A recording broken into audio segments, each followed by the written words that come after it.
today, guys? Welcome back to another video. This is Alex, MTV Alex, and today I'm gonna be going over this Schwinn Copeland that I got from Walmart about a week and a half ago. If you saw the short video on it, you're kind of already familiar with what I'm talking about. If you haven't seen that short video, one, here it is. So this is a Schwinn Copeland. It's kind of like a hybrid bike. It's got a 3x7, and this is a steel bike. Okay, this is a steel bike. I have a magnet right here, and it attaches to everything, to the frame, to the seat post, to the handlebars, to the stem, to the fork, and to the fork, to the cranks, and well, the wheels are aluminum. There you have it. These bikes originally sells for like $160, but that's how much I paid for it. It was a no-brainer. Let's go over a few of these specs over here. So this is a Schwinn Copeland, and it's a 700cc wheel. It's not a 29er, although I seen where people actually put in 29-inch wheels on this kind of thing.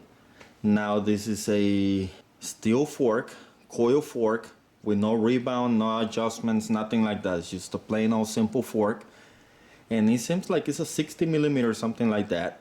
It has a straight tube, and it has a quilt stem, and of course these handlebars, they're shaped like that, kind of like a hybrid. And if we look at the tread on the tires, these are kind of like street ready, gravel road kind of thing, something like that. We do have on this side a caliper brake that's 160mm rotor. It's a mechanical brake. On the rear, however, we got a B brake. Okay, that's why the rim has those notches right there.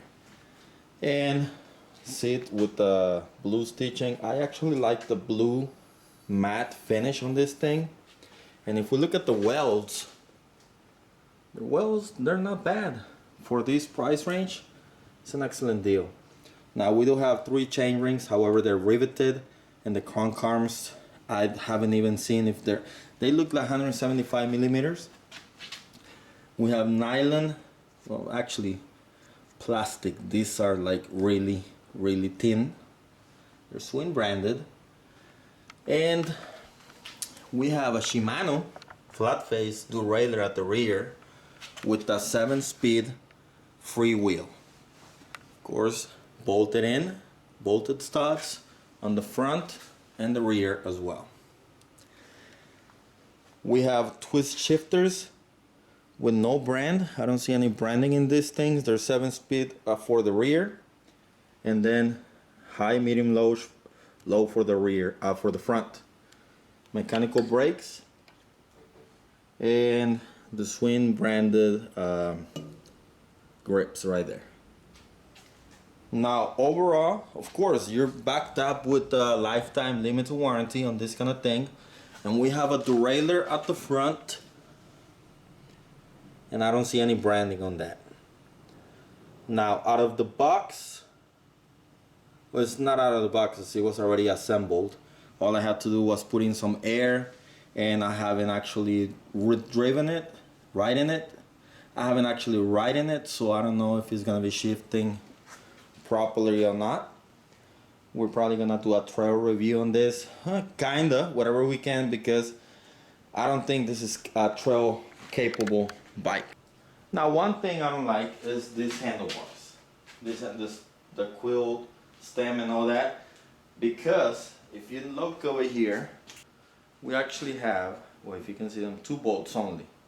This is a really like a 26mm diameter handlebar, and these things, as soon as you put weight on it, they just move all over the place. So I have actually bought an adapter. I have never done one like that before, but if that's something that you're interested in seeing, the adapter is to actually put in a regular stem, and I have some extra laying around, and I think that's gonna be a better fit for this bike.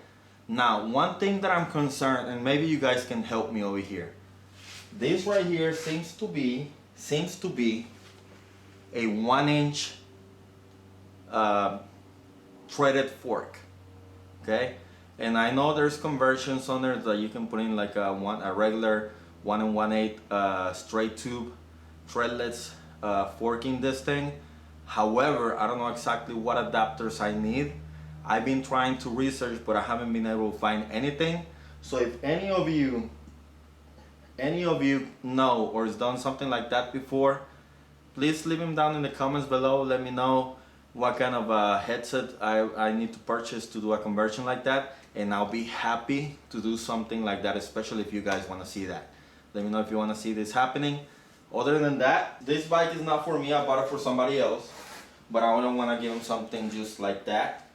Before I actually give it away, I actually want to do check everything on it, check the hubs, make sure they're greased up, loop the chain, make sure all the bolts and everything is tightened up. I might do a little video about that because this is just regular maintenance that you guys, everybody should be able to perform by yourself. And if you're not familiar with doing so, maybe I can teach you something like that as well. So leave me down in the comments below if you want to see a video like that. I'm gonna be taking the hubs apart, the front and the rear, re-greasing or greasing the bearings. I'm gonna look at the bottom bracket to see how it is. If I can pull the cranks, I don't want to damage it because I don't want to replace anything yet. I might change the pedals because those pedals, they're not good at all. They're gonna be failing. Then I can put some better aluminum ones, the ones that I took off my my Polygon, and you can check that video up there. But other than that, if you want to see this bike on the trails, leave it down in the comments below. I'm probably gonna do a trail review, real-time review, see how it goes. I don't want to go too crazy on it because the fork, it has a lot of flex, and I don't want to hurt myself. But really nice price, and it actually looks pretty good. Matches my shirt right now. If you haven't, please go ahead and consider subscribing. If you want to support the channel, it's linked down in the description.